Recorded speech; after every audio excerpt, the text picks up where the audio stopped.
मैं हेमंत बघेल आप सभी का बहुत बहुत स्वागत करता हूं मेरी इस YouTube चैनल में।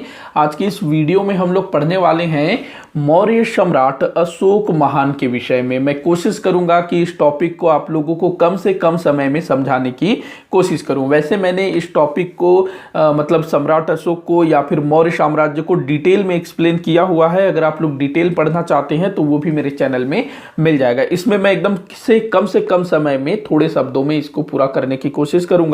तो वीडियो को स्टार्ट करते हैं। तो देखिएगा, सम्राट अशोक जो कि मौर्य साम्राज्य के तीसरे शासक थे और इनका जो शासन काल था 273 ईसा पूर्व से 232 ईसा पूर्व तक माना जाता है। ये तीसरे नंबर के शासक थे। तो देख लेते हैं इनके बारे में। तो इनके जो पिता थे बिंदुसार थे। कहा जाता है कि बिंदुसार के 100 पुत्र थे, उन्हीं में से एक जो है सम्राट अशोक भी थे। तो इनका जो सिंहासन रोहण है वो 272 ईसा पूर्व या इसको आप 273 भी कर सकते हो। 272 अथवा 273 ईसा पूर्व में सम्राट अशोक ने गद्दी प्राप्त किया। मतलब ये जो है सिंहासन पर बैठा 272 अथवा 273 ईसा पूर्व में। अब देखिएगा, इसका जो राज्याभिषेक है वो 259 ईसा पूर्व में हुआ है। माफी चाहूंगा, 269 ईसा पूर्व में। राज्याभिषेक कब हुआ? 269 ईसा पूर्व में। गद्दी पर बैठा था 272 अथवा 273 ईसा पूर्व में। क्योंकि गद्दी पर बैठना अलग बात है, राज्याभिषेक अलग बात है। ये जैसे ही इसके पिता की मृत्यु होती है ना 273 ईसा पूर्व के आसपास में, तो ये क्या करता है, अपने भाइयों को पीछे छोड़ते हुए ये राजगद्दी में बैठ जाता है। लेकिन इसका राज्याभिषेक नहीं हुआ होता है क्योंकि इसके 99 भाई और थे, तो वो भी जो है सत्ता के दावेदार थे। तो इसने लगभग 4 वर्ष तक अपने भाइयों के साथ संघर्ष किया और अपने सभी भाइयों को मार दिया। उसके बाद 269 ईसा पूर्व में इसने विधि विधान से अपना राज्याभिषेक करवाया। तो ध्यान रखेंगे, ये सिंहासन पर कब बैठा? 273 अथवा 272 ईसा पूर्व में। और राज्याभिषेक कब हुआ? तो 269 ईसा पूर्व में। तो ये काफी इंपॉर्टेंट है, घुमाने के लिए ऐसे पूछ देता है। इसकी माता थी सुभद्रांगी, मतलब जो बिंदुसार की वाइफ थी सुभद्रांगी। इसकी पत्नी थी, 2 पत्नियों का जिक्र मिलता है इसके। एक तो देवी जो कि विदिशा के व्यापारी की बेटी थी, पूछा गया है। दूसरी है कारुआ की, ये कलिंग की राजकुमारी थी। कलिंग की राजकुमारी संतान महेंद्र तीवर और संघमित्रा इसके बच्चे थे, संतान थे। आगे बढ़ते हैं, अगला देखते हैं। इसका प्रधानमंत्री कहते हैं कि चाणक्य इसका प्रधानमंत्री था। जो चाणक्य है ना, जो कि चंद्रगुप्त मौर्य के समय में उनके गुरु थे, बाद में बिंदुसार के समय में भी चाणक्य ही उनके प्रधानमंत्री थे। कहते हैं कि सम्राट अशोक के शासनकाल के प्रारंभिक कुछ वर्षों में भी चाणक्य जीवित थे। और चाणक्य के उत्तराधिकारी कौन हुए? तो राधागुप्त, ये जो है चाणक्य के उत्तराधिकारी हुए। मतलब चाणक्य पहले प्रधानमंत्री था, उसके बाद फिर राधागुप्त। और चाणक्य ने 3 राजाओं का शासनकाल देखा। सम्राट अशोक के विजय अभियानों की बात करें तो केवल एक ही विजय अभियान के विषय में जानकारी मिलती है, वो है कलिंग विजय। कलिंग विजय, ये जो है कलिंग विजय राज्याभिषेक के 8वें वर्ष अर्थात 261 ईसा पूर्व में हुआ था। सम्राट अशोक, इसका राज्याभिषेक कब हुआ था? 269 ईसा पूर्व में। तो राज्याभिषेक के 8वें वर्ष में इनका कलिंग पर आक्रमण किया गया 261 ईसा पूर्व में। कलिंग जो है ना, आज का जो उड़ीसा है, उसी को कलिंग बोला जाता था पहले जमाने में। और चंद्रगुप्त मौर्य ने पूरे भारत को तो जीत लिया था, लेकिन जो कलिंग है, उड़ीसा का जो क्षेत्र है, वही शेष रह गया था। तो सम्राट अशोक की इच्छा थी कि वो जो है कलिंग को भी जीते और पूरे भारत का शासक बन जाए। तो कलिंग को जीतने के लिए भीषण युद्ध होता है। कहते हैं इसमें काफी लोग मारे गए थे और भीषण नरसंहार हुआ था। और इसी नरसंहार को देखकर अशोक का हृदय परिवर्तित हो जाता है। मतलब कि वो कलिंग को तो जीत लेता है, लेकिन इसमें जो नरसंहार हुआ था, जो लोग मारे गए थे, उनको देख करके अशोक का हृदय द्रवित हो जाता है और उसका हृदय जो है परिवर्तित हो जाता है। इसके बाद वो जो है हिंसा के मार्ग को त्याग करके अहिंसा के मार्ग को अपना लेता है। मतलब कि वो जो है युद्ध का त्याग कर लेता है। उसके बाद देखिएगा, अशोक शासक बनने से पहले अवंती का उपराजा था। अशोक जब राजा नहीं बना था ना अपने पिता बिंदुसार के समय में, अवंती का इसको उपराजा बनाया गया था, अवंती का गवर्नर।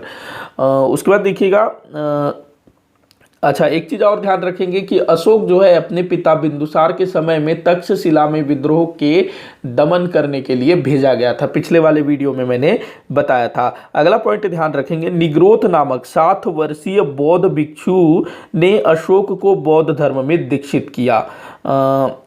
ये थोड़ा सा मिस्टेक है यहाँ पर अपना।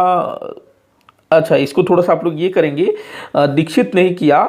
जो निग्रोथ है ना, ये अशोक के भाई सुसीम का बेटा था। सुसीम जिसकी हत्या अशोक ने कर दी थी, तो उसका ये बेटा था निग्रोथ। और ये जो है बौद्ध भिक्षु बन जाता है निग्रोथ, जो कि 7 वर्ष का था, छोटा बच्चा। तो कहते हैं कि अशोक जो है निग्रोथ की बातों से बड़ा प्रभावित हो जाता है और वो जो है बौद्ध धर्म की तरफ आकृष्ट होता है। बौद्ध धर्म की तरफ उसका झुकाव चला जाता है कि ये कितनी अच्छी बातें कर रहा है। तो ये कहाँ से पता चलता है? दीपवंश और महावंश से ऐसा पता चलता है। उसके बाद उपगुप्त नामक बौद्ध भिक्षु ने अशोक को बौद्ध धर्म में दीक्षित किया। तो निग्रोथ से ये प्रभावित हुआ और उपगुप्त ने दीक्षित किया, तो ध्यान रखना। और उपगुप्त ने बौद्ध धर्म में दीक्षित किया कहां से पता चलता है? तो दिव्यावदान से। बाकी जो निग्रोथ है उसके बारे में दीपवंश और महावंश से पता चलता है। आगे बढ़ते हैं। कलिंग युद्ध के पश्चात अशोक ने भेरी घोष के स्थान पर धम्म घोष को अपनाया। भेरी घोष मतलब क्या? जब युद्ध के पहले जो एक बजाते हैं ना, उसके स्थान पर इसने जो है धम्म घोष की नीति को अपनाया। धम्म जो है क्या है? एक तरह से अशोक के जो सदाचार वाले जो नियम थे ना, मतलब वो बोलता था कि अच्छे से जीवन व्यतीत करो, अपने से बड़ों का सम्मान करो, मांसाहार मत करो, अपने माता पिता की सेवा करो, निर्धनों की सेवा करो। तो ये जो अच्छे आचरण थे, अच्छे विचार थे, वही अशोक का धम्म था और इसी चीज का उसने प्रचार प्रसार किया। अशोक का धम्म शब्द पाली भाषा का शब्द है। धम्म विजय के लिए धम्म महामात्र की नियुक्ति की गई। तो धम्म महामात्र एक अधिकारी था जो कि धम्म के प्रचार प्रसार का काम करता था। मतलब धम्म का जो भी काम चल रहा है उसको देखरेख करता था। तो ध्यान रखना इस चीज को। आगे बढ़ते हैं, अगला हम लोग देखते हैं।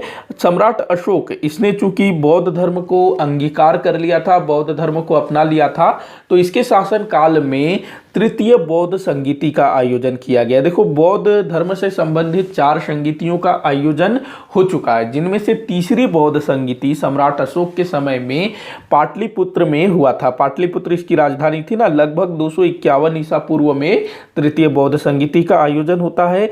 अध्यक्षता किसने की थी? मोगलीपुत्र तिस्य ने की थी। बहुत बार पूछा गया है क्या हुआ था तृतीय बौद्ध संगीति में? तो अभिधम्म पीटक का संकलन हुआ था। बौद्ध धर्म के 3 पीटक है ना, बौद्ध धर्म के जो धर्म ग्रंथ हैं उनको पीटक कहा जाता है। तो जो तीसरा पीटक है अभिधम्म पीटक, उसका संकलन जो है तृतीय बौद्ध संगीति में हुआ। बाकी जो पहले के 2 पीटक हैं, मतलब सूत पीटक और विनय पीटक, इनका संकलन प्रथम बौद्ध संगीति में हुआ था। महेंद्र और संघमित्रा को बौद्ध धर्म के प्रचार हेतु श्रीलंका भेजा गया।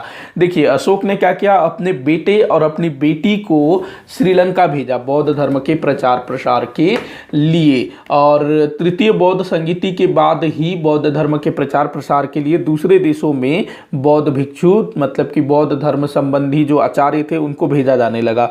अशोक के अभिलेख, देखो अशोक के विषय में हमें जितनी भी जानकारी प्राप्त होती है उसके अभिलेखों से पता चलती है, तो इस चीज को ध्यान रखेंगे। तो अशोक के काफी सारे अभिलेख प्राप्त हुए हैं। उसके 14 वृहद शिलालेख प्राप्त हुए हैं 8 विभिन्न स्थानों से। उसके बाद 7 लघु शिलालेख प्राप्त हुए हैं, 7 स्तंभ लेख प्राप्त हुए हैं। इसके अलावा अलग अलग स्थानों पर अलग अलग तरह के लेख प्राप्त हुए हैं। कहा जाता है कि भारत में अशोक सर्वप्रथम ऐसा शासक था जिसने अपनी प्रजा को संदेश देने के लिए अभिलेखों का प्रयोग किया था। इसके जो अभिलेख थे वो ब्राह्मी लिपि में लिखे हुए होते थे। भारत से जितने भी अभिलेख मिले हैं ना, वो ब्राह्मी लिपि में लिखे हुए मिले हैं। वहीं पाकिस्तान से जितने भी अभिलेख मिले वो प्राकृत भाषा में लिखे गए हैं। वहीं अफगानिस्तान तरफ से जो भी अभिलेख मिले हैं वो ग्रीक और आर्माइक भाषाओं में लिखे गए हैं, मतलब लिपि में। तो 4 लिपियों का प्रयोग हुआ है। एक ब्राह्मी लिपि सबसे ज्यादा, ब्राह्मी लिपि का प्रयोग दूसरे नंबर पर, खरोष्टी लिपि तीसरे नंबर पर, ग्रीक और आर्माइक, इसको जो है यूनानी लिपि भी बोला जा सकता है। तो इन लिपियों में इसके अभिलेख प्राप्त हुए हैं। अच्छा, मैंने यहाँ लिखा भी है ना तो देखिएगा ब्राह्मी लिपि में अधिकतर अशोक के अधिकांश अभिलेख ब्राह्मी लिपि में और कुछ खरोष्ठी में, कुछ ग्रीक अरमाइक लिपि में प्राप्त हुए हैं। भाषा क्या थी? तो प्राकृत थी इसकी भाषा, ध्यान रखना प्राकृत भाषा। तो ब्राह्मी, खरोष्ठी, ग्रीक अरमाइक, ये जो है इसकी लिपियां थी। भाषा क्या थी? प्राकृत थी। तो इसको ध्यान रखिएगा। अच्छा, अशोक के जो अभिलेख हैं उसको खोजने का श्रेय जाता है टी कैंथलर को। किसने खोजा था? टी कैंथलर। अशोक के अभिलेखों को खोजने का श्रेय जाता है टी कैंथलर को, जिसने 1750 में खोजा था। वहीं अशोक के अभिलेखों को सर्वप्रथम पढ़ने का श्रेय ये किसको दिया जाता है? तो जेम्स प्रिंसेप को, क्योंकि जो अशोक के जो अभिलेख थे ना भाई, वो ब्राह्मी लिपि में लिखे गए थे, दूसरी लिपि में लिखे गए थे, भाषा उसकी प्राकृत थी, तो उस भाषा का जो ज्ञान है वो बहुत कम था। तो अशोक के अभिलेखों को सर्वप्रथम पढ़ने में सफलता किसने प्राप्त की? जेम्स प्रिंसेप ने। काफी बार पूछा गया है, बहुत ज्यादा इंपॉर्टेंट है। 1837 में इसको पढ़ने में सफलता मिली थी। टाइम भी पूछा जाता है। 1837 में जेम्स प्रिंसेप ने सर्वप्रथम अशोक के अभिलेखों को पढ़ने में सफलता प्राप्त की थी। तो अशोक के विषय में ये तमाम चीजें आप लोग ध्यान में रखिएगा। मैंने कोशिश की है कि हर वो चीज जो परीक्षा के दृष्टिकोण से महत्वपूर्ण हो वो मैंने आप लोगों के साथ शेयर किया। तो वीडियो अच्छा लगा हो तो लाइक करिएगा, जितना हो सके उतना शेयर करिएगा।